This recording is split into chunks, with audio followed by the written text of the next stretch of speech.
Olá, olá de novo. Para começarmos novamente a nossa caminhada pela estrada da salvação. Para isso, peçamos que o Senhor, nosso Deus, nosso Pai, o Pai de Jesus Cristo, nos envie o seu Santo Espírito, a fim de que, iluminado por Ele, nós possamos seguir com confiança pela estrada que Jesus abriu para nós, Ele que é o caminho, a verdade e a vida, e que nos ensinou esta oração que repetimos com toda a fé. Pai nosso que estás no céu, santificado seja o vosso nome, venha a nós o vosso reino, seja feita a vossa vontade, assim na terra como no céu. O pão nosso de cada dia nos dai hoje, perdoai-nos as nossas ofensas, assim como nós perdoamos os que nos têm ofendido. E não nos deixeis cair em tentação, mas livrai-nos do mal. Amém. Em nome do Pai, do Filho e do Espírito Santo. Amém. E com a Santíssima Trindade em nós, sigamos pelo caminho de Jesus.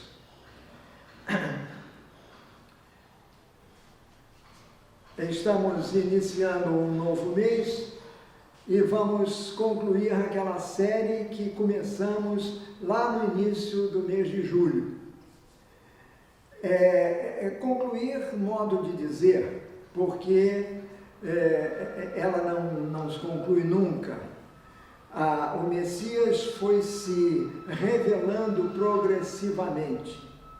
O que nós vamos ver hoje são algumas passagens que sumarizam, por assim dizer, aquilo que nós vimos anteriormente.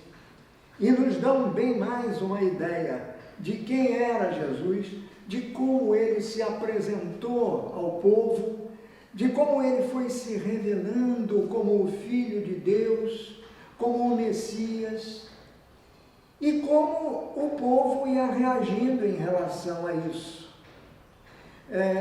Chamam particular atenção para os seus discípulos, aqueles que andavam com ele mais intimamente, aqueles que conviviam com ele, aqueles que sabiam quem ele era ou imaginavam saber. Para esses, Jesus se revelava com muito maior profundidade. E, no entanto, qual é a reação deles? Acho que nesta série nós vimos isto. Hoje nós vamos ver especificamente algumas passagens, na realidade são 4 episódios, em que há um contraste flagrante entre o que as pessoas, a reação das pessoas, do povo em geral, e a dos discípulos de Jesus. Porque isto é importante para nós, especialmente neste momento em que vivemos, ou no momento da nossa vida, este momento tão difícil pelo qual a humanidade está passando. E cada um de nós sente isso particularmente. Como anda a nossa fé? Será que cremos efetivamente naquilo que professamos no credo?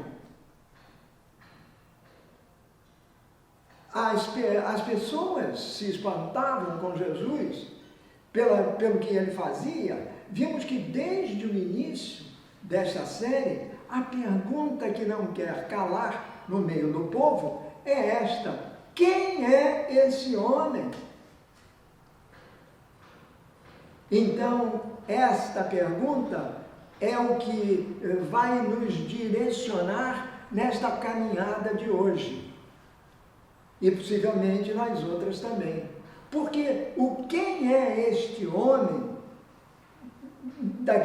de lá do início da história, continua a soar nos nossos ouvidos. Continua a vibrar no nosso coração. Porque nós podemos perguntar quem é esse homem com a alegria de saber quem ele é, mas também o nosso quem é esse homem pode ser ainda o reflexo do ceticismo que marcou a primeira comunidade, as primeiras pessoas que entraram em contato com o Messias. Vamos ver em que posição nós nos colocamos. Cremos efetivamente que se trata do Messias? Ou continuamos céticos diante de toda essa pressão desse mundo, no mundo em que vivemos? Somos céticos em relação à presença e à permanência de Jesus, o Filho de Deus, neste mundo mesmo? Não mais fisicamente, mas fisicamente sim, em nós, seus discípulos, batizados em seu nome, no nome do Pai e no nome do Espírito Santo. Quem somos nós, ou o que somos nós, diante dessa mensagem de Cristo, diante da sua palavra? Vejamos o que aconteceu há muito tempo. Corria mais ou menos o 2º ano da missão evangélica de Jesus. Desde que ele surgira, passaram-se um ano. Já estamos no 2º ano da caminhada de Jesus. E aí, alguns fatos se passaram, narrados por São Marcos, logo nos primeiros capítulos do seu evangelho, que, como vimos, e este foi o nosso objetivo inicial, a progressiva, o que Marcos vai mostrando, é a progressiva revelação do Messias. Quer dizer, para Marcos, o Messias foi se revelando progressivamente, e ele mostra isso. Agora, no início desta nova etapa do ano litúrgico, nós vamos passar seguramente um mês falando mais ou menos da mesma coisa, mas com um outro foco, em São João. Aqui é São Marcos, agora São João vai estar presente na liturgia. Nas missas de domingo, até aqui o evangelho tem sido o de São Marcos. Durante um tempo vai ser o de São João. Exatamente porque ele fala da mesmíssima coisa. Então, vamos nos preparar para acompanharmos essa caminhada que vem com Marcos ao longo do ano, mas que neste momento especificamente vai se transferir para São João nas nossas liturgias. Muito bem, então vamos ao que aconteceu lá no início, na caminhada de Jesus, em que ele ia se revelando o Messias. Vamos ao capítulo número 4, versículos 35 ao 41 de São Marcos. E vamos aproveitar o que ele diz para que nós possamos, então, analisar isto. Jesus tinha acabado de fazer uma série de revelações sobre o reino de Deus. Essas revelações ele fazia através de parábolas. E fora um longo tempo, um longo dia. Por isso que o capítulo número 4, no versículo número 35, São Marcos diz que, ao cair da tarde naquele dia, Jesus disse aos discípulos: vamos para o outro lado do lago. Aqui cabe uma explicação para a gente entender melhor o que vai se passar. Imaginemos o lago de Genezaré. É uma imensa extensão de água. O lago de Genezaré, ele é tão grande que é chamado de Mar de Tiberíades, porque às suas margens ficava essa cidade, uma delas era Tiberíades. Então ele é chamado de Lago de Genezaré ou Mar de Tiberíades. Para eles, naquela época, era um verdadeiro mar. Atravessavam de um lado, de uma margem para outra. Então, o lago era um lago que cobria as duas margens. Ele é mais ou menos um lago, não chega a ser necessariamente circular, mas ele tem a margem, as duas margens, e uma fica do lado oriental e a outra do lado ocidental. Esse lado ocidental quer dizer a oeste do lago, a margem oeste do lago, situada às suas margens estava a cidade de Cafarnaum, da qual nós falamos na semana passada, que era onde Pedro morava, onde Pedro tinha sua casa, e aonde Jesus se abrigava quando estava daquele lado. Ele passou 2/3 da sua vida pública nas margens desse grande lago, deste mar. Nesse dia especificamente, que é o que vai tomar, nós vamos analisar hoje, nesse dia, à tardinha, quer dizer, o sol estava se pondo, já começava a vir a noite, e Jesus disse aos seus discípulos: vamos para o outro lado do lago. Ele estava do lado oeste e ia passar para o lado leste, para o outro lado do lago. Esse lado leste, que defrontava a outra parte, mas a uma grande distância, esse lado leste, ele era uma terra pagã. Era uma parte do território chamado naquela época de Decápole. Decápole significa um conjunto de 10 cidades, pois uma dessas cidades chamava-se Gerasa. E ao atravessarem do lado oeste para o lado leste, eles foram parar na região de Gerasa. Daí os habitantes do lugar serem chamados de gerazenos. Então, é para lá, para esse lado oeste, quer dizer, para o lado leste, o lado pagão do lago de Genezaré. Para esse lado pagão é que Jesus manda tocar a barca. Vejam que isto deve ter um significado. Vamos sair daqui, onde o povo acorria a toda hora por causa da fama que Jesus já tinha, e aí eles foram, eu disse e repito, nós estamos no início do 2º ano da atividade pública de Jesus. Ora, depois de um ano, com tantas manifestações, com tantas revelações, com tantas curas extraordinárias, com tantos feitos extraordinários de Jesus, dos quais o Evangelho fala uns poucos, a ponto de São João, no final do seu Evangelho, dizer exatamente que muitas outras coisas aconteceram, mas que nós não podemos registrar aqui. Quer dizer, então nós temos que entender que desde o início muitas coisas aconteceram, algumas foram registradas, porque chamaram mais a atenção da comunidade que meditava esses fatos. Antes de que o Evangelho fosse escrito, a comunidade meditava esses fatos em relação a Jesus para justamente penetrar no sentido da pessoa e da missão de Jesus. Então, na tarde de um determinado dia, Jesus volta para os seus discípulos e diz: vamos para o outro lado do mar.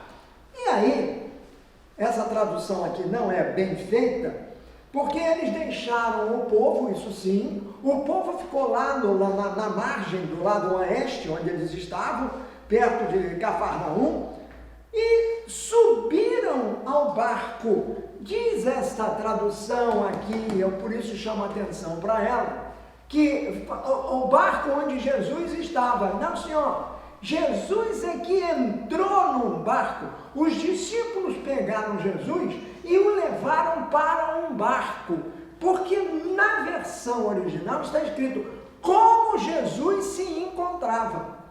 Quer dizer, Jesus mesmo é que tinha proposto passar para o outro lado, para a outra margem. Então, da maneira como ele estava, no final de um dia extremamente cansativo, pela pregação, pelas curas, por tudo que Jesus já realizara, ele passa para o outro lado, entra no barco como ele está. Ou seja, não se prepararam para a viagem. Não, nada indicava que eles fossem sair do lugar onde estavam.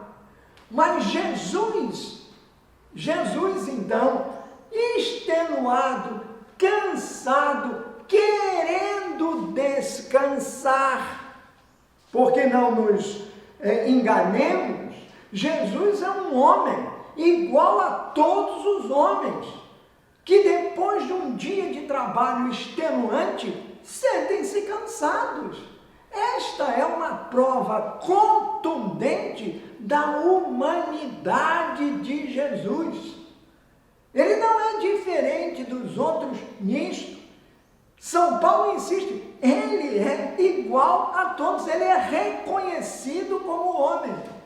E é realmente um homem, menos numa coisa, no pecado.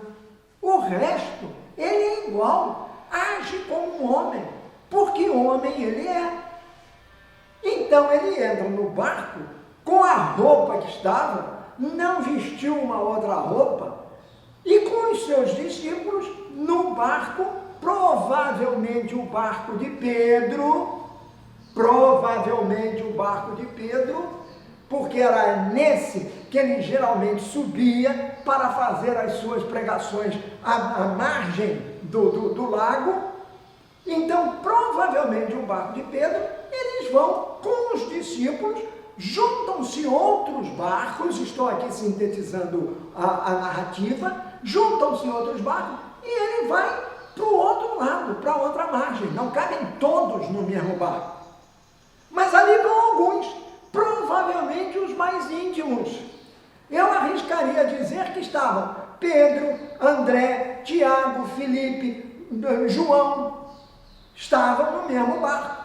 Aqueles que eram os mais íntimos de Jesus entraram com ele no barco. E aí vem um fato muito interessante, porque essa passagem é narrada pelos três sinóticos, por São Marcos, São Mateus e São Lucas. Eles repetem então essa passagem aqui foi importante no início da igreja, para a meditação das pessoas, como nós estamos fazendo hoje. Agora, Marcos, que é o porta-voz de Pedro, ele é muito mais específico, ele é mais detalhista. E ele nos revela um traço característico da humanidade de Jesus, que é justamente esta. Jesus estava dormindo na popa do barco. Ninguém fala disso. Diz que ele entrou no barco, mas não fala desse detalhe. Esse é um detalhe muito humano. Isso chamou a atenção certamente de Pedro, que revelou a Marcos e botou ali, o Marcos escreveu. Jesus foi para a popa, para o fundo do barco, enquanto os outros o dirigiam da proa, lá da parte, da frente do barco. E mais, Marcos é tão detalhista que ele diz assim: Jesus estava dormindo na parte de trás do barco, que é a popa, com a cabeça numa almofada. Ninguém fala disso. Ora, na parte de trás, por quê? Porque ele queria estar afastado, ele queria se colocar num lugar onde ele pudesse efetivamente descansar. Mas não é só Jesus estava dormindo. Jesus estava dormindo um sono profundo. O sono que nos acomete quando estamos fisicamente exaustos. É exatamente isso que acontece. Quem é esse homem? Jesus é um homem, para começo de conversa. Então aqui está mostrado com toda a sua força a condição humana de Jesus. O homem Deus é um homem humano também. Por isso é que essa passagem é muito significativa, para mostrar que Jesus não era diferente de nenhum dos outros, que Deus se encarnara no seio da Virgem Maria, quer dizer, assumiu a forma humana para ser um homem como todos os homens, como todas as pessoas com quem ele convivia. Então, quem é esse homem? Está certo. Quem é esse homem? Em primeiro lugar, é um homem. Que ali está. Um homem Deus, mas um homem. Assim reconhecido, como diz São Paulo aos Filipenses. Ora, então Jesus está lá, dormindo, revelando a sua condição humana, revelando o seu cansaço, a sua exaustão, porque se dedicara inteiramente ao trabalho de pregação, ao trabalho que ele vinha fazendo e que certamente o levava a fazer outras coisas com os seus companheiros. Eu gosto de dizer que até futebol, até jogar bola, eles jogavam na beira do lago. Porque esse é Jesus. Então ele estava lá. Bom, de repente, lá no meio do lago, começou a soprar um vento muito forte e as ondas, diz o texto, arrebentavam com tanta força em cima do barco que ele já estava ficando cheio d'água. Em suma, sobrevém uma ventania muito forte, porque isto é também explicado. O lago fica numa depressão muito profunda e o vento vinha do Mediterrâneo lá do outro lado. Então entrava como se fosse por um canal e vinha furioso, especialmente quando soprava de oeste, ele vinha furioso para as águas do mar de Tiberíades. E as ondas que se levantavam eram ondas fortes, que batiam contra um barco que era uma coisinha frágil, uma casca de nós no meio daquela comoção da natureza. O vento sopra, as ondas se levantam, arrebentam sobre o barco e começam a entrar no barco. O barco já estava ficando cheio d'água. Imagina os homens vamos imaginar com o que eles tinham, porque eles conheciam, eram pescadores, sabiam dessas possibilidades, eles deviam ter alguns utensílios para retirar, uns baldes, digamos assim, para retirar a água do barco, porque senão eles só sobravam. Então, e Jesus dormindo. Jesus está dormindo. Para ele é como se nada tivesse acontecendo. Os homens, já calejados do trabalho do mar, ficam apavorados. Ficam com muito medo. Então, eles acordam Jesus e dizem: Mestre, nós estamos prestes a morrer, vamos morrer. E aí a grande pergunta: tu não te incomodas com isso? Tu não te incomodas com o fato de que nós estamos prestes a morrer? Vamos só sobrar? E tu aí dormindo? E tu aí dormindo? Tu não te importas? Esta é a pergunta. Tu não te importas com que nós vamos morrer?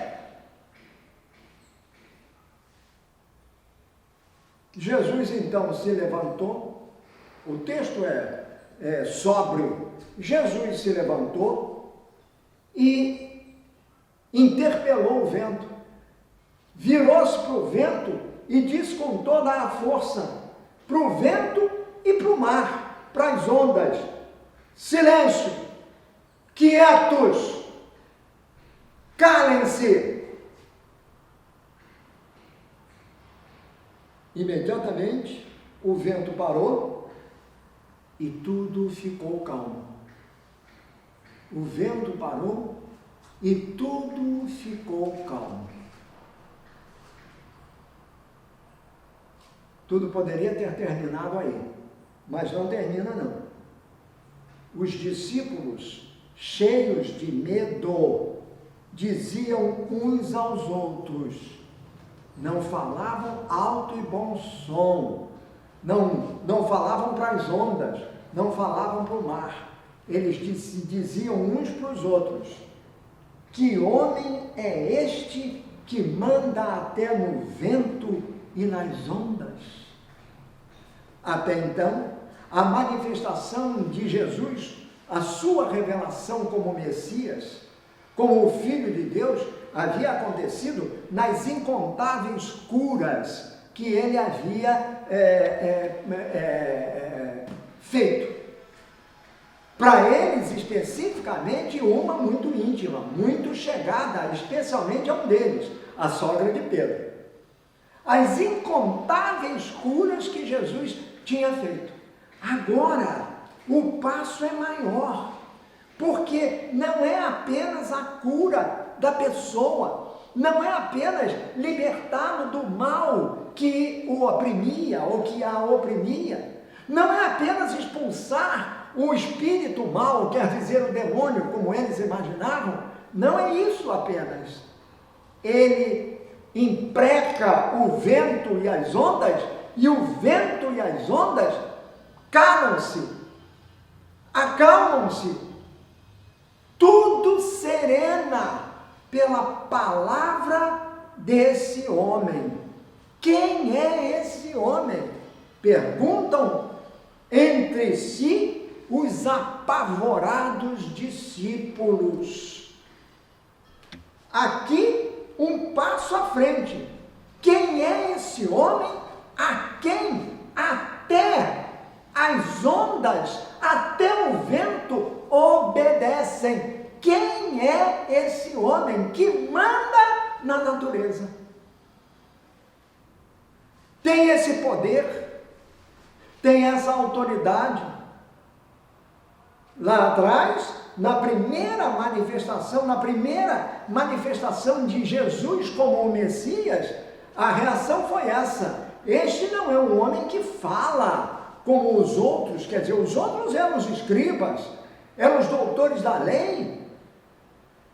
Esse homem não, esse homem fala com autoridade, pois agora a autoridade dele atinge inclusive as forças da natureza.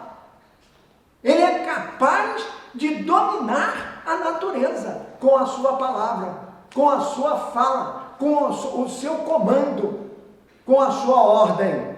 Calai-vos, acalmai-vos, silêncio. E vento e mar se aquietam. Quem é esse homem? Perguntam os discípulos. O barco, nós vamos voltar a esse ponto mais para frente, mas por hora vamos entender que o vento era muito forte e estava impelindo também o barco para onde eles iam. Saíram um pouco da rota, mas finalmente, com tudo calmo, eles conseguiram aportar na outra margem. E aí vem a segunda parte da história, que já está no capítulo número 5, versículos número 1 ao 13. Versículos número 1 ao 13, em que mais uma vez Jesus vai se revelar como o Messias. Agora foi contundente, agora era ali para os seus discípulos. Mais para frente, o barco chega finalmente à outra margem, depois de acalmada a tempestade. Marcos continua a sua narrativa, já bem no início do 5º capítulo, dizendo que Jesus e os seus discípulos chegaram à região de Gerasa, como eu disse antes, no lado leste do lago da Galileia, do mar da Galileia. Então eles foram do lado oeste, onde está Cafarnaum, e chegaram do outro lado, já ali do lado oeste, eles do lado leste, eles foram do oeste para o leste.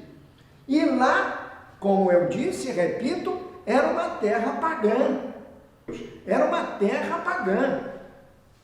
Para os judeus, todas aquelas pessoas, todos os habitantes daquela região do lago eram pecadores. Não teriam parte no reino dos céus. Não teriam parte na vida de que Deus propusera e que Deus permitiram aos judeus. Eles se consideravam os únicos beneficiários da graça de Deus, do amor de Deus. Eram só eles. Esse não é o nosso Deus, é o meu Deus. Então foram para o outro lado e aportaram lá do outro lado. Assim que Jesus, continua Marcos, assim que Jesus saiu do barco, foi encontrar-se com ele um homem que estava dominado por um espírito mau. Então vejam bem, isto não era uma novidade, porque isso aconteceu logo no início dessa revelação, a progressiva revelação de Jesus como Messias. Tem um início. Isso aqui acontece já no segundo ano, quer dizer, no segundo ano das atividades missionárias de Jesus.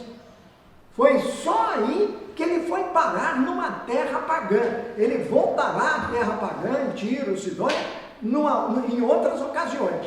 Mas esta é a primeira, narrada por Marcos. Ele lá chega e vem um homem possuído de um espírito mau, que é um espírito imundo, ou seja, imundo que se traduz por impuro.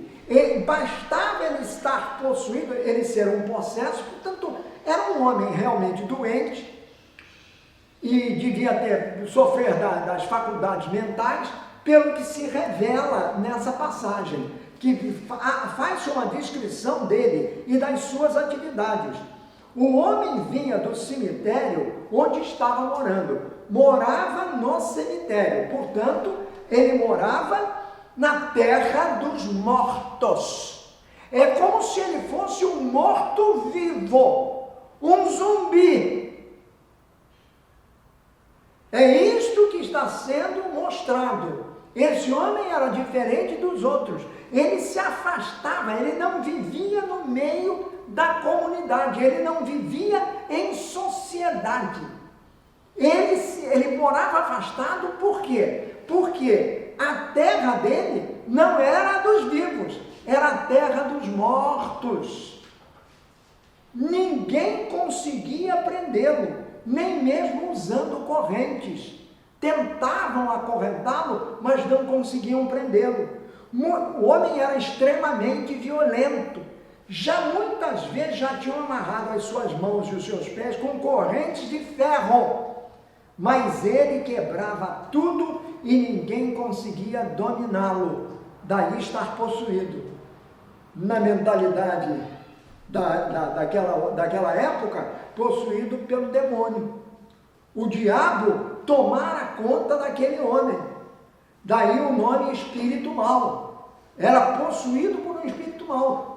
Tinha uma força terrível, mas note, nós temos uma figura humana, nós temos um homem, e esse homem agia não como um homem qualquer, mas com tamanha violência e com tanta força, alguma coisa interior dele, do interior dele vinha, que tinha tanto poder que não adiantavam nem as correntes com que o atavam, porque ele arrebentava tudo.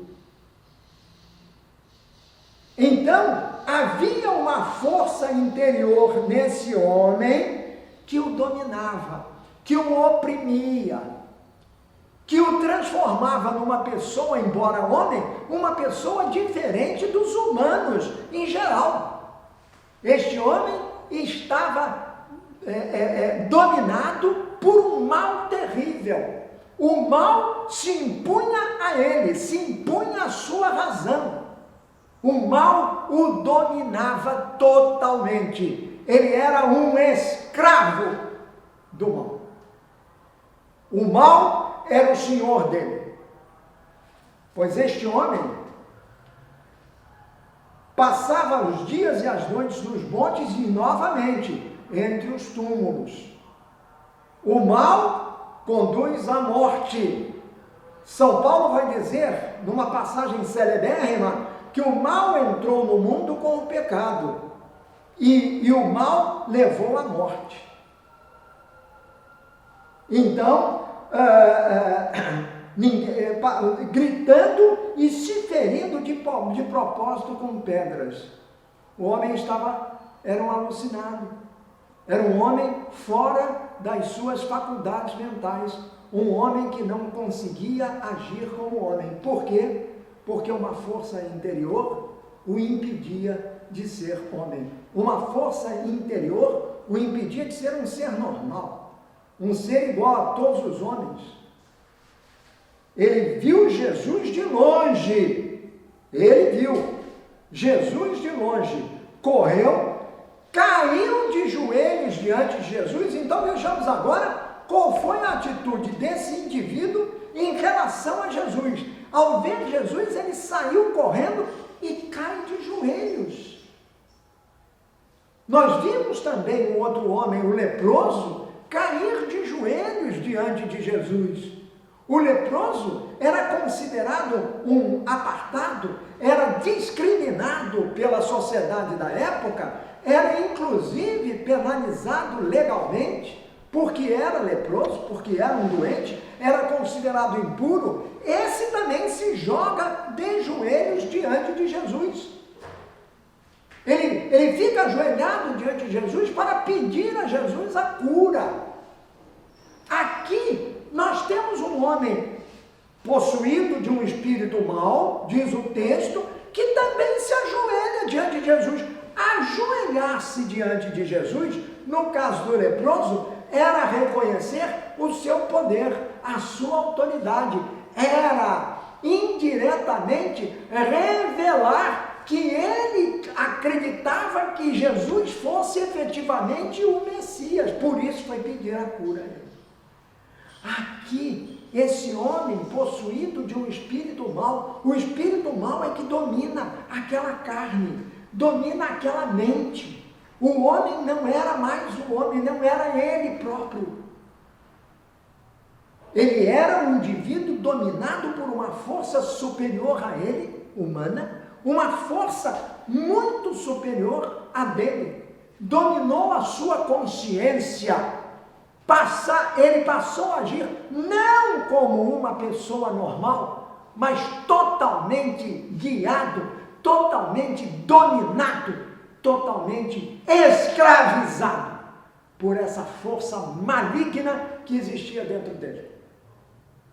Pois é isso que o impele a se jogar, a força maligna, se pôr de joelhos diante de Jesus como diante do Messias. E dizer assim, gritar, melhor dizendo, Jesus, como é que ele sabia que ele era Jesus? Filho do Deus Altíssimo. Então não diz apenas o nome de Jesus. Jesus é o nome dele, mas diz Filho do Deus Altíssimo. Portanto, ele não está dizendo nenhuma inverdade acerca de Jesus, ele está dizendo uma verdade. O que é que tu tens contra mim? O que é que tu tens contra mim? Aí a imprecação maior. Em nome de Deus, eu te peço, não me castigues. Em nome de Deus, eu te peço, não me castigues.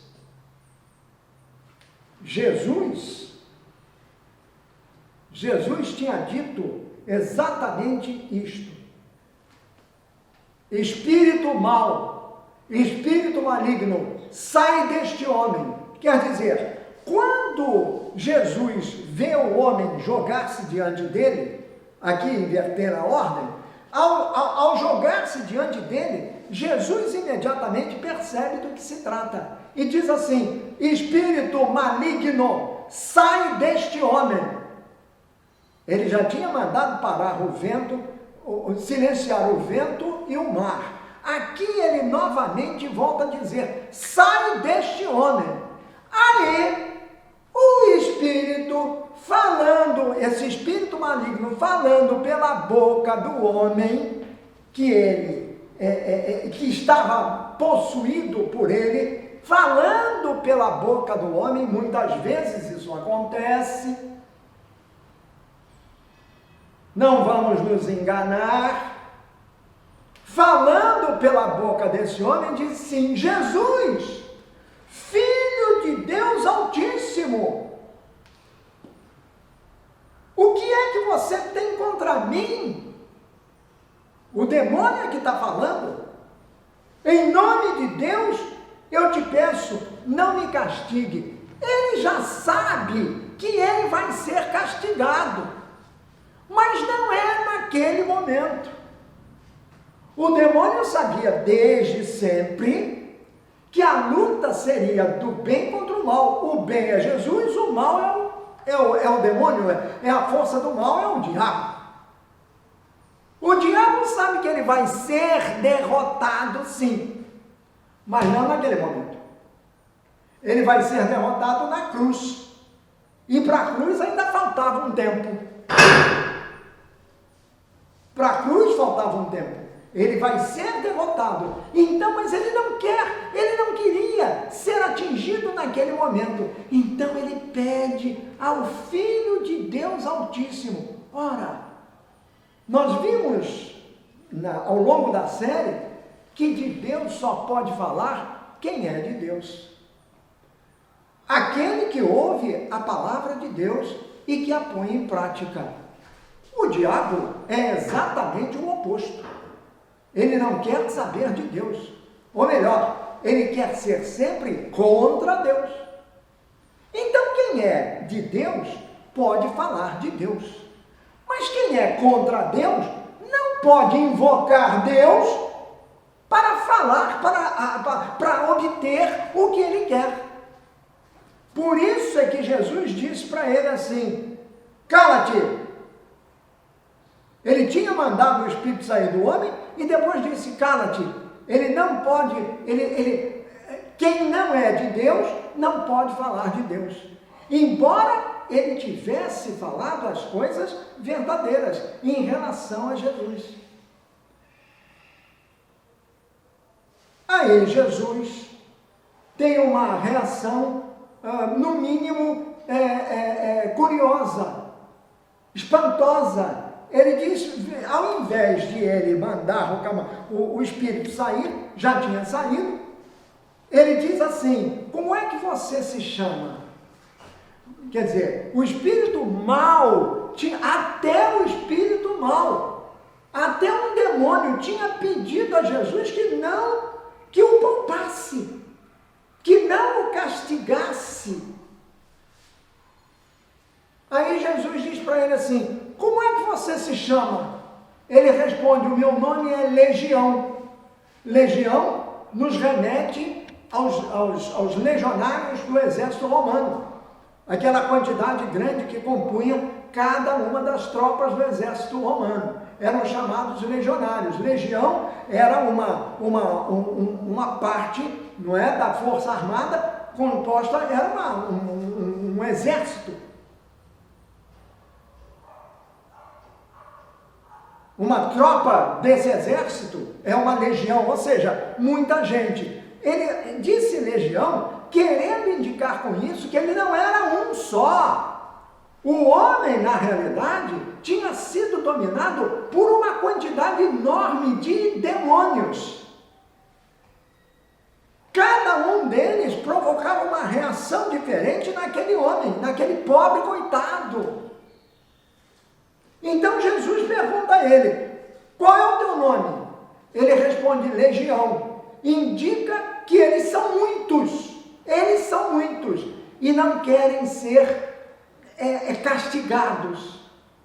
Aí ele diz assim, ele continuou pedindo com muita insistência a Jesus que não expulsasse os espíritos maus para fora daquela região. Note, não expulsar para fora daquela região, porque os espíritos maus não conseguiam agir na outra região onde os judeus eram tementes a Deus. Então eles estavam numa terra pagã. Ali era mais fácil. Era mais fácil dominar aqueles que não têm a sua vida atrelada a Deus. Como está a minha vida? Como está a sua vida? Está ligada a Deus? Nós ouvimos a palavra de Deus? Nós escutamos a palavra de Deus no nosso coração? E mais importante, nós fazemos aquilo que Deus nos manda fazer? Efetivamente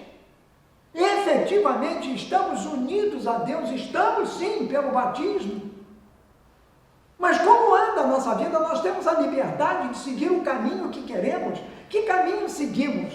O caminho de Deus? Ou o caminho daquele que é contra Deus? Daquilo que nos coloca contra Deus? Em outras palavras, estamos com Deus ou lhe viramos as costas? Porque quando nós viramos as costas a Deus, aí neste momento é que nós pecamos. Pecado é isso.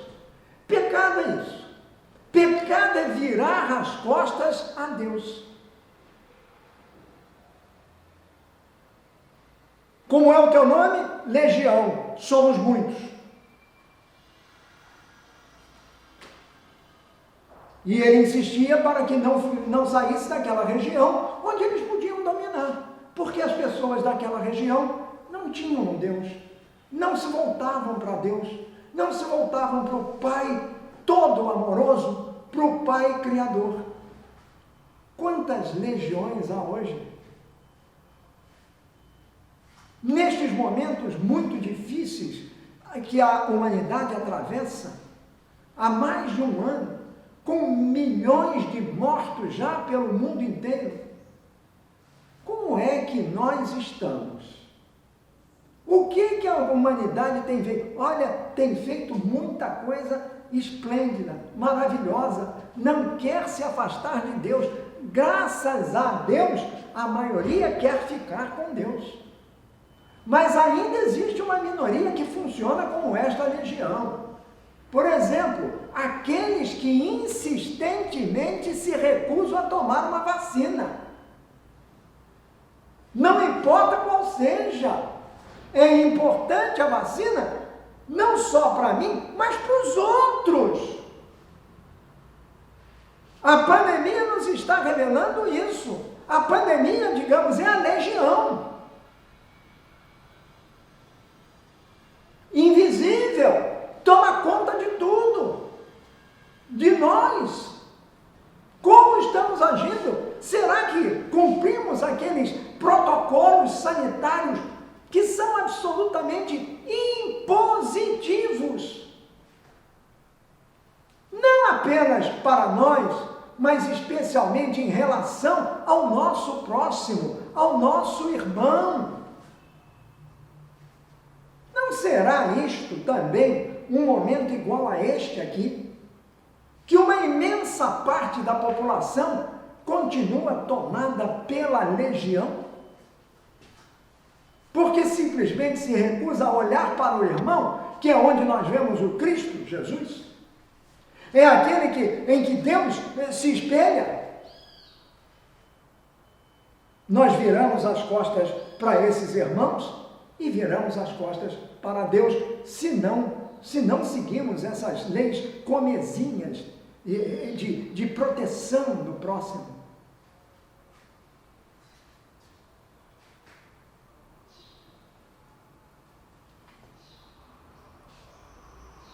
Acontece que num morro perto dali havia muitos porcos pastando. Os espíritos pediram a Jesus com insistência: mande-nos para aqueles porcos, permita-nos entrar neles.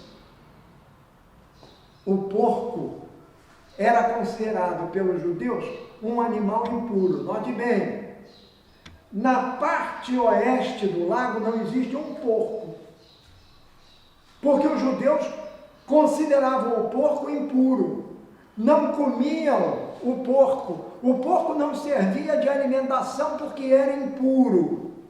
Então onde é que estavam os porcos? Porque aqui o texto vai dizer que eles eram mais de 2.000. Onde é que estava a grande vara de porcos? Do outro lado do lago, que era do lado de onde? Do lago pagão. Então os pagãos são impuros, são pecadores, e os porcos vão junto, porque era considerado um animal impuro, ficava do outro lado. Nenhum porco habitava a terra do judeu. Então, quando os espíritos imundos, impuros, viram os porcos impuros, não nos puram. Nós saímos deste homem, mas manda-nos entrar nos porcos. Permite que entremos nos porcos. Espantosamente, Jesus permite. Espírito impuro com espírito impuro entraram nos porcos. Jesus deixou. Os espíritos saíram do homem e entraram nos porcos. Estes, que eram quase 2.000, se atiraram morro abaixo para dentro do lago e se afogaram. Não vou muito longe, mas apenas dizer que salta ao nosso entendimento isso. Os espíritos eram espíritos do mal, espíritos impuros. Os porcos, que não tinham nada a ver com isso, eram considerados impuros pelos judeus. Vamos nos colocar naquela situação. Pois olha, meus amigos, minhas amigas, meus queridos irmãos e irmãs, o porco impuro não aguentou ter dentro de si um espírito impuro. Quer dizer, vamos pensar com a mentalidade deles, não com a nossa. A nossa de agora não conta. Nós estamos 21 séculos depois. Muita coisa mudou. Mas na mentalidade daquelas pessoas, nem o porco considerado impuro aguentou a legião, o demônio.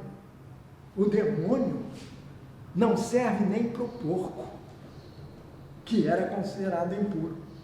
O que os porcos fizeram? Tão logo os demônios entraram neles, os porcos se jogaram morro abaixo para dentro d'água e morreram afogados. Porque o mal absoluto, nem aqueles que eram considerados impuros resiste. Nem esses impuros querem ficar com aquilo que é o mais impuro de tudo. Nós não somos porcos, nós não vivemos nessa época e, claro, nós também não podemos aceitar o demônio, aceitar o domínio do demônio. Os porcos morreram afogados e aquele homem, ele simplesmente ficou curado. Quando todos os outros se acercaram e souberam, por quem assistiram a cena, o que tinha acontecido, quando chegaram perto de Jesus, viram o homem que antes estava dominado por demônios, ficaram espantados porque ele estava sentado, vestido, ele não tinha nada disso. Era uma pessoa que vivia alucinada nos cemitérios e fazendo mal aos outros. Estava sentado, vestido e em seu perfeito juízo. Quem é esse homem que até os espíritos impuros ele expulsa? O que isso, qual é o significado? Por que essa passagem entrou aqui? Porque Jesus acaba de fazer um benefício até aquele que não era seu seguidor, que era considerado um pagão. Jesus curara um homem pagão, numa terra pagã. Jesus não se importou em sair para a terra pagã. Jesus, o cabeça da igreja, que somos nós hoje, também dava em saída. Não ficava preso àquele mundinho dele. Não, saiu pelo mundo. Não é o que o Papa Francisco tem pedido insistentemente à igreja? A nós? Que não nos fechemos egoisticamente no nosso mundo, que é um mundinho, mas que nos abramos para os outros, para revelarmos em nós o Messias, o Filho do Deus vivo. Nós que fomos batizados em nome do Pai, do Filho e do Espírito Santo, isto é a igreja. Pois Jesus é o primeiro a dar o exemplo. Quando se critica o Papa, que igreja ensaiou? Não, sempre foi assim, Jesus fez isso. Ele saiu do seu mundo, do mundo onde ele vivia, do mundo onde ele nasceu, e foi para um outro mundo, que não o conhecia. E foi para lá para curar. Outra prova contundente de que ele era o Messias. Curou um homem possuído por muitos demônios. Atendeu ao pedido dos demônios. Botou-os aonde os demônios quiseram ir, para o porco, porque era imundo.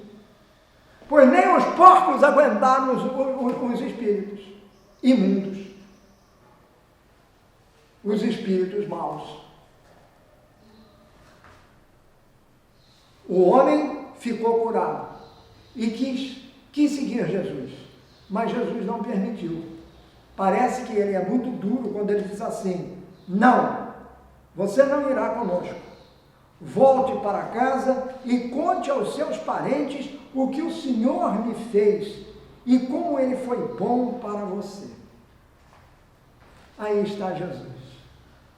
Aquele homem que fora curado vivia num mundo pagão, num mundo que não conhecia Deus, o verdadeiro Deus. Então ele seria uma prova contundente da existência desse Deus. O próprio Filho de Deus o manda. Ele passa a ser o primeiro emissário de Jesus na terra pagã. Ele foi contar para os outros o que aquele homem tinha feito por ele. Aquele homem que os espíritos maus chamaram de Jesus, o Filho de Deus. Pois esse homem foi para lá, inteiramente são, de posse de todas as suas faculdades mentais, rígido de corpo e espírito, foi lá contar o que acontecera. Ele só contou o que acontecera. E termina o texto dizendo que ele foi embora e contava na região das 10 cidades, quer dizer, da Decápole, saiu por todas as cidades, o que Jesus tinha feito por ele. E todos ficavam admirados. E todos ficavam admirados. Todos ficavam admirados. Voltemos um pouquinho na fita. Quando o mar estava encapelado, as ondas batendo contra o barco, a água entrando nele, e o vento furioso, quase virando o barco, Jesus dormia. Os discípulos voltaram para ele e disseram: tu não te importas que nós morramos?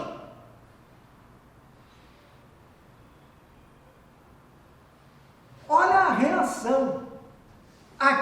Esses homens que estavam com Jesus há 2 anos, no primeiro problema, quer dizer, num problema grave, sim, num problema grave, não confiam. Estão céticos diante daquele que é o Senhor. Daquele que já havia provado com inúmeros feitos, principalmente transformou numas bodas a água em vinho, que é outro sinal que revela a sua condição de Filho de Deus, do Messias. É o primeiro dos grandes sinais revelados, dos 7 sinais revelados por São João. Aquilo de que eu falei no início, nós vamos agora para isso. Esses homens que assistiram a tudo isso, ainda porque Jesus dorme, não veem nele o Filho de Deus. Jesus dorme sim. Eu não aceito essa história de que Jesus não estava dormindo. Ele estava, aparentemente ele estava dormindo. Não tem nada de aparentemente, ele estava dormindo mesmo, porque ele estava cansado. Ele não estava fingindo que estava dormindo. Ele era um homem como todos os homens, estava cansado.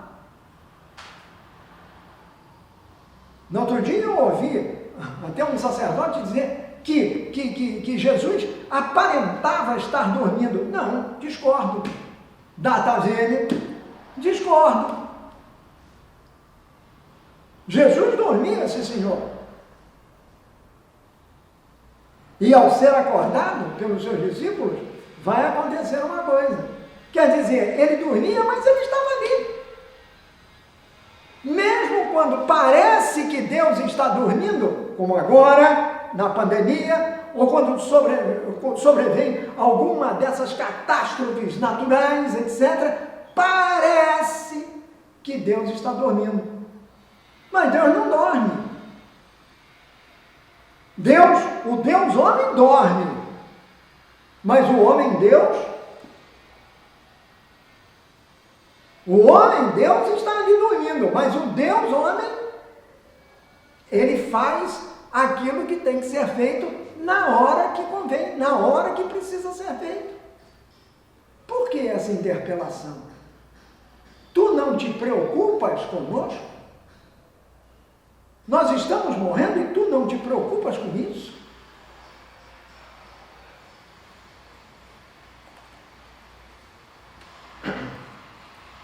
Jesus saiu dessa terra, da terra dos Gerazenos, e voltou para o outro lado do mar, para o outro lado, para a outra margem do lago. Quer dizer, ele saiu de lá da terra no leste, atravessou novamente o mar e foi parar no oeste. Ia para casa, para Cafarnaum. Era isso que ele ia fazer. Muito bem. E logo que ele desembarcou, muitas pessoas foram encontrar-se com ele na praia. Diz São Marcos, já ali, a partir ainda no 5º capítulo, versículos 21 a 43. Marcos capítulo 5, versículos 21 a 43. Aqui. E logo que ele desembarcou, um homem chamado Jairo, que era o chefe da sinagoga, portanto um homem muito importante, foi e se jogou aos pés de Jesus. Olha bem a coincidência. Olha bem, ele se jogou aos pés de Jesus, como na primeira vez, um ano antes, na própria sinagoga. Como o leproso que se jogou aos pés de Jesus. E como esse espírito mau se jogou também aos pés de Jesus. Esse homem dominado pelo mau espírito. Mas há homens e homens. Então esse Jairo é o chefe da sinagoga. Ele se joga aos pés de Jesus, reconhecendo em Jesus uma autoridade superior. Provavelmente ele estava lá na sinagoga, quando Jesus, provavelmente Jesus falava com autoridade. Ele deve ter percebido isso, e ele, como chefe da sinagoga, deve ter sentido isso. Porque quando viu o drama em que estava vivendo, quando ele sentiu esse drama, quando ele viu que ele não tinha forças para superar o drama que ele estava passando, ele correu para quem? Ele correu para Jesus. E não só correu para Jesus, não o encarou, simplesmente pôs-se de joelhos diante de Jesus, num ato de súplica para aquele que ele reconhecia como uma pessoa superior, aquele que teria condições efetivas de fazer com que ele pudesse ser curado, ou então o mal que afligia alguém pudesse ser curado. Jairo então diz para Jesus: minha filha está morrendo, vem comigo e põe as tuas mãos sobre ela para que ela se cure e viva. confiança, fé. Confiança e fé. Fé e confiança. E quem tem fé, confia. E quem confia, espera. Porque sabe que vai ser realizado. Porque está pedindo com fé. Porque crê verdadeiramente do fundo do coração. Como anda a nossa oração? Esta súplica de Jairo é como se ele estivesse orando. Como anda a nossa oração? Pedimos a Deus com verdadeira confiança e esperamos, quer dizer, esperança, certos de que Deus vai realizar, mas esperamos que Deus realize quando? No nosso tempo ou no tempo dele?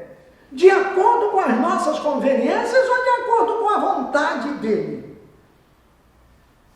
Jairo apenas disse: põe a tua mão na minha filha e ela ficará curada. Ele certamente sabia, soubera de tudo. Cafarnaum não era uma metrópole, era uma cidade pequena, todo mundo se conhecia.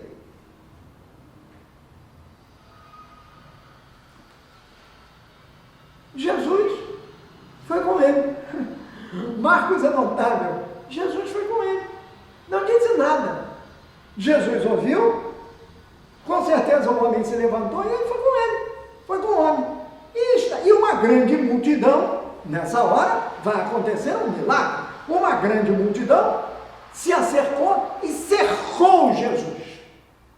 Os discípulos iam com Jesus, ao lado de Jesus, aquela multidão fez um cerco ao redor de Jesus e o Jairo ia com ele também.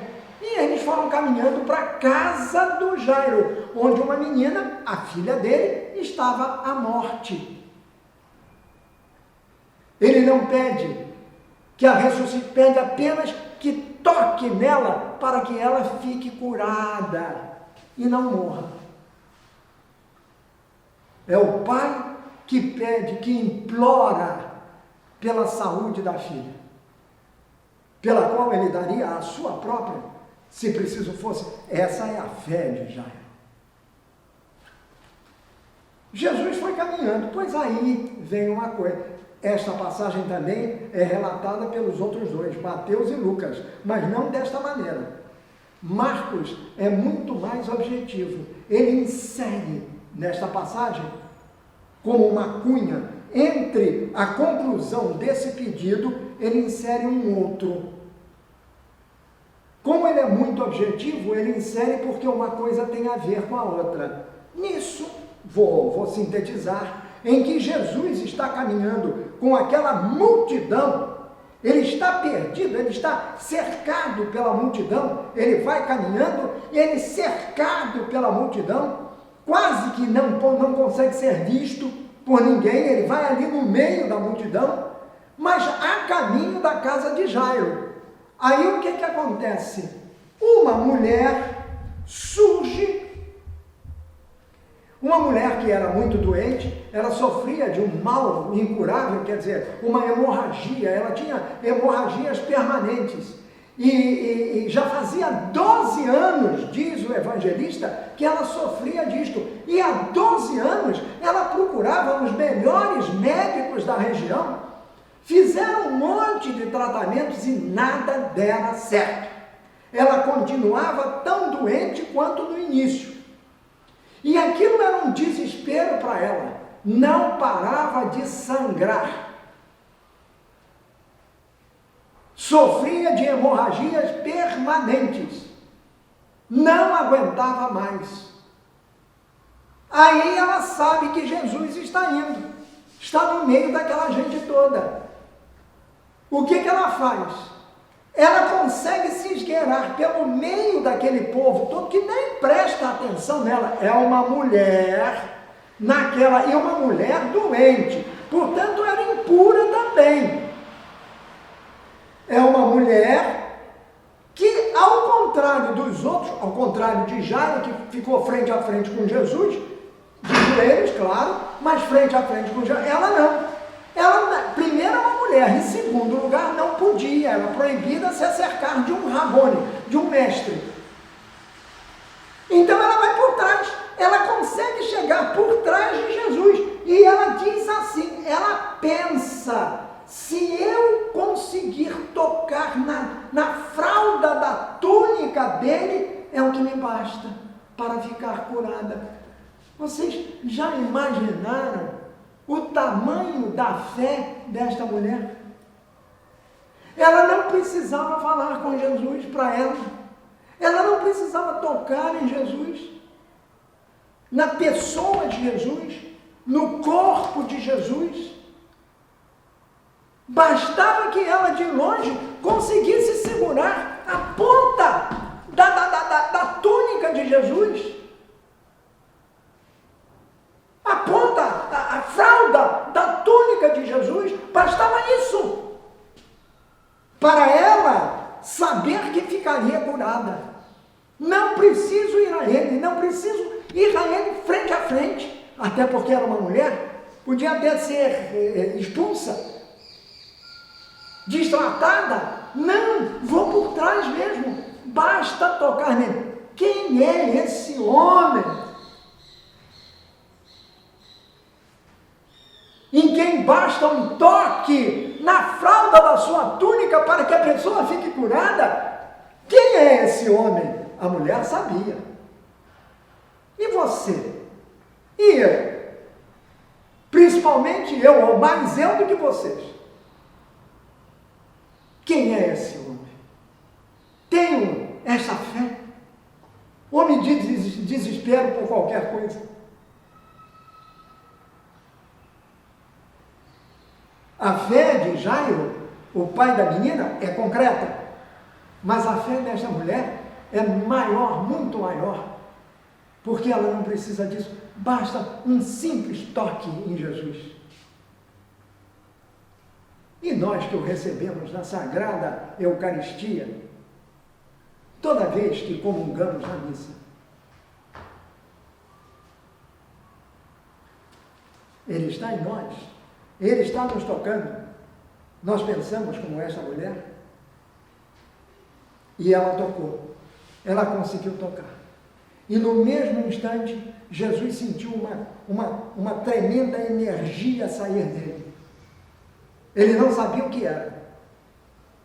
Tanto que ele pergunta, quem me tocou? Quem foi que tocou a minha roupa?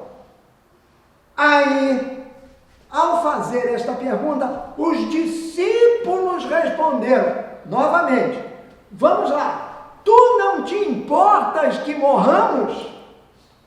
Porque ele estava dormindo. Agora, como reagem os discípulos? Reagem da seguinte maneira, escuta aqui, você está vendo que toda esta gente está aqui comprimindo-nos a todos, e tu ainda sais com uma pergunta como essa? Quem é que te tocou? Como é que a gente sabe? Com toda essa gente que está aqui, assim reagem os discípulos. Será que eles que estão com Jesus há 2 anos, será que eles têm a fé de Jairo? Será que eles têm a fé dessa mulher? Para esses discípulos, quem é esse homem? Para a mulher, não precisava nem saber, bastava tocar na fralda, na franja da sua túnica. Mas para os discípulos, quem é essa? Porque Jesus fez uma pergunta óbvia, quem é que me tocou? Pois ele sentiu que uma força saiu de dentro dela. Quando a mulher percebeu isso, ela se encheu de coragem, porque no momento em que ela tocou na franja da túnica de Jesus, ela ficou boa. A hemorragia parou e ela sabia que estava curada. Não precisou ir a médico, não precisou de nada.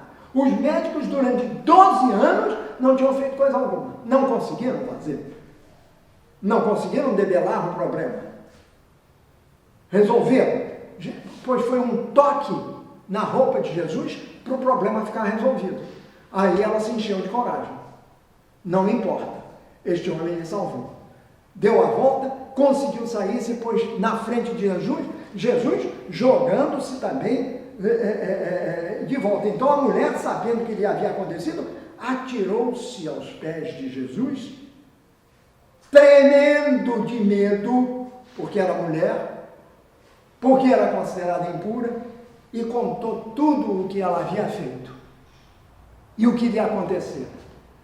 Contou que ela tocara em Jesus doente, e ao tirar a mão, ela ficara instantaneamente curada. Como se explica isso? Jesus nos dá a explicação. Diz ele para a mulher: filha, a tua fé te curou. A tua fé te curou. Este é o homem que cura pela fé. É preciso que nós tenhamos fé, que nós acreditemos no nome de Jesus. Que nós acreditemos na palavra de Jesus, no seu Evangelho. Arrependei-vos e crede no Evangelho. O Evangelho é ele, é a sua palavra. Depois desse episódio, Jesus diz para ela: levanta, vai embora, vai em paz. Vai em paz. Você está livre do seu sofrimento, porque a tua fé te curou. Que bom seria ouvirmos de Jesus essas mesmas palavras: vai em paz, a tua fé te curou. Aí Jesus finalmente chega à casa do Jairo. E chega à casa do Jairo, tem daquela multidão toda, inclusive os seus discípulos, ele pega 3. Isso tem um significado simbólico e teológico, mas nós não vamos entrar nisso agora. Quais são os 3? Pedro, Tiago e João, os 2 irmãos. Ele pega sempre esses.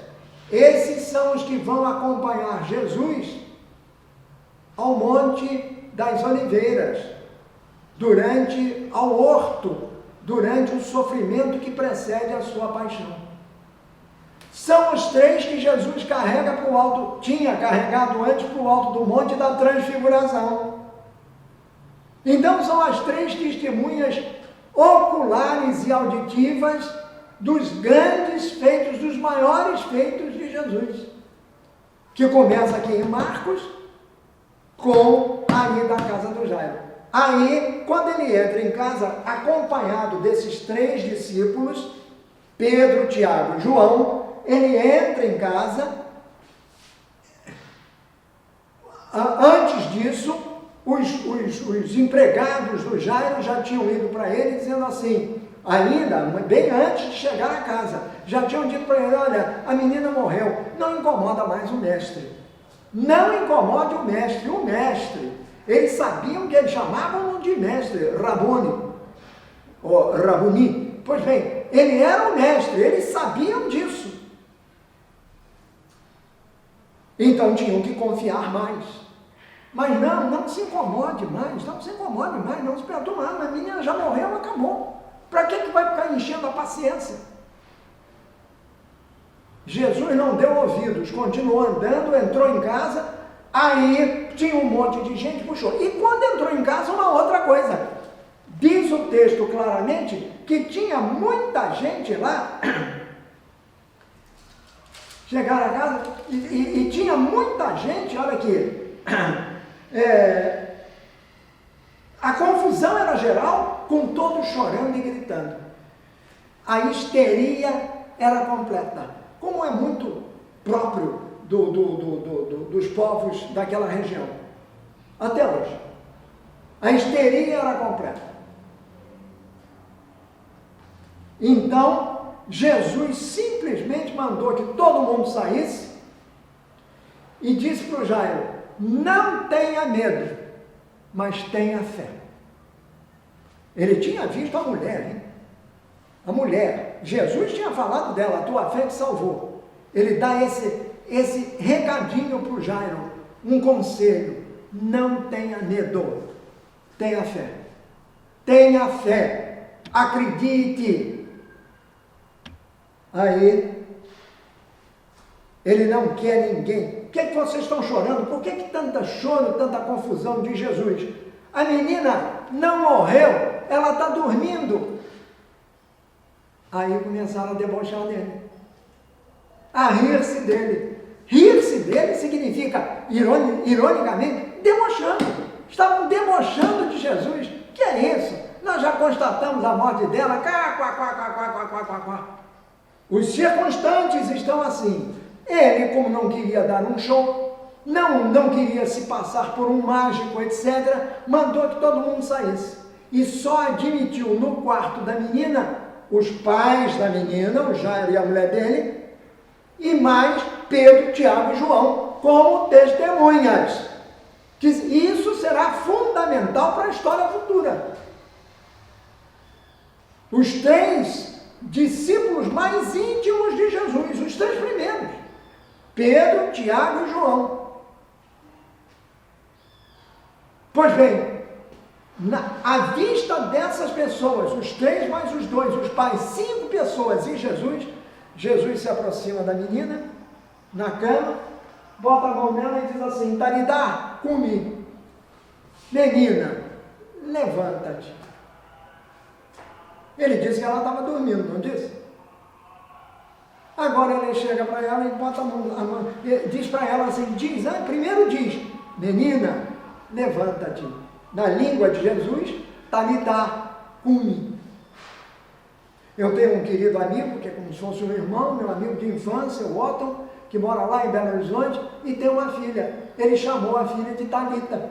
Isso aí. O que quer dizer menina em hebraico? Então, Talita, cumi. Ou seja, menina, levanta-te. E para que ela se levantasse, Jesus foi e deu-lhe a mão. Cavalheirescamente. Deu a mão à menina e botou em pé.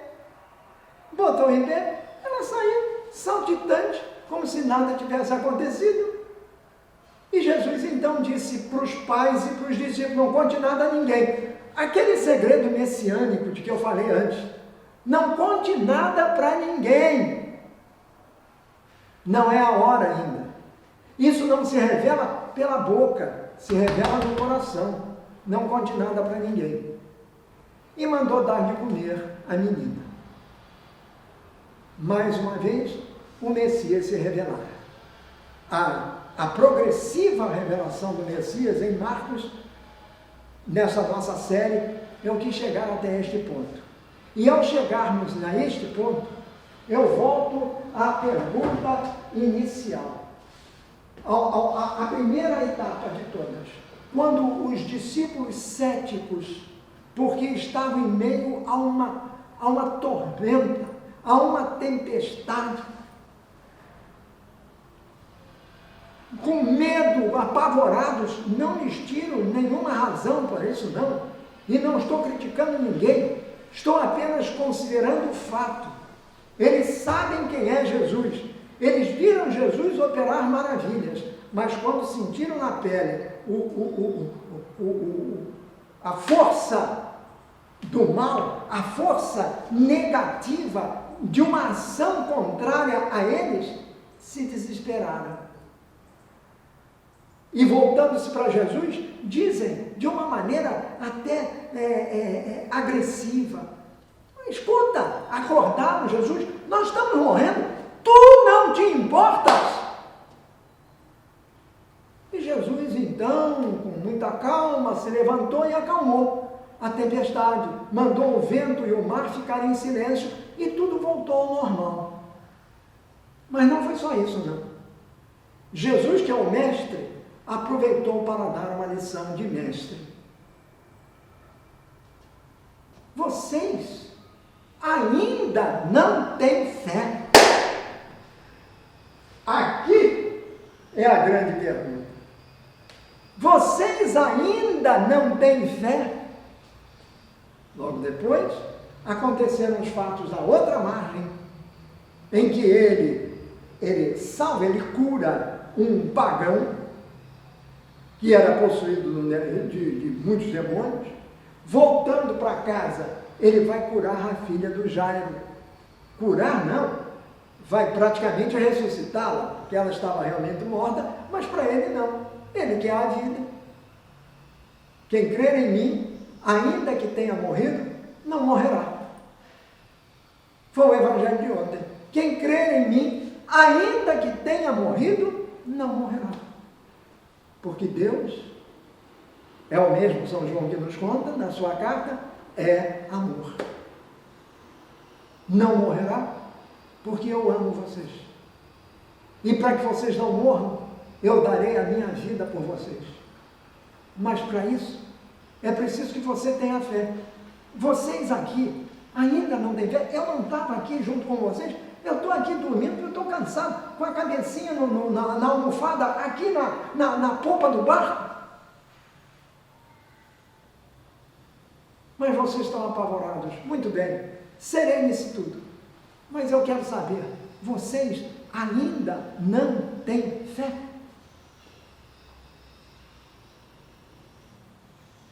Esta foi uma constante na vida de Jesus. Há sempre a mesma pergunta para as pessoas. Quem dizem os homens que eu sou? Ah, tu és João Batista, tu és o profeta, tu és o Elias, tu és isso, tu és aquilo. Muito bem, e vocês? O que é que vocês dizem que eu sou? Todo mundo ficou calado. É aqui. A mesma coisa. Vocês, tu não te importas que nós morramos? Precisaria da cruz para que as pessoas se abrissem à fé. Precisaria da ressurreição para que as pessoas se abrissem à fé na partilha.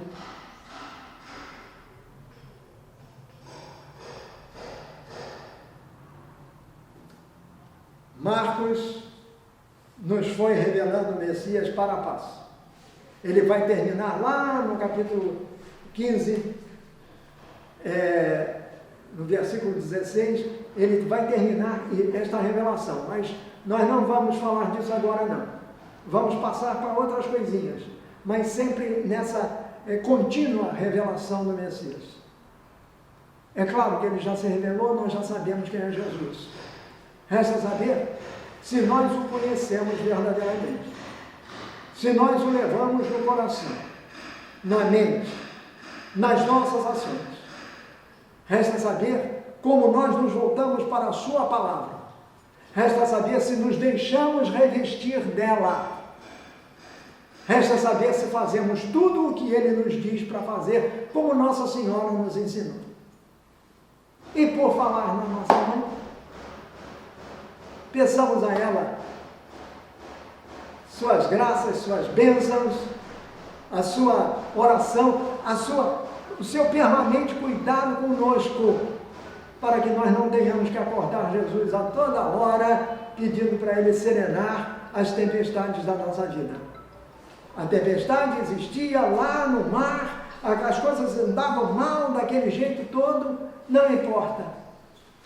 Jesus serenou tudo, entretanto, o coração dos seus discípulos naquela ocasião continuava cheio, continuava sendo açoitado por uma tremenda tormenta, a ponto de Jesus perguntar: e vocês, ainda não têm fé? Olha o advérbio, ainda, quer dizer, já são passados 2 anos que eu estou com vocês, vocês estão me vendo, vocês me conhecem, ainda não têm fé? Pois olha, eu acho que esta pergunta continua a retinir nos nossos ouvidos e no nosso coração.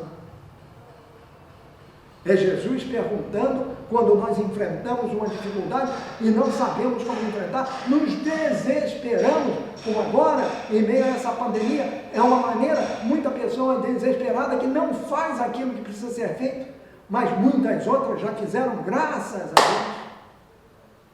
A solidariedade aumentou, mas ainda muita coisa precisa ser feita.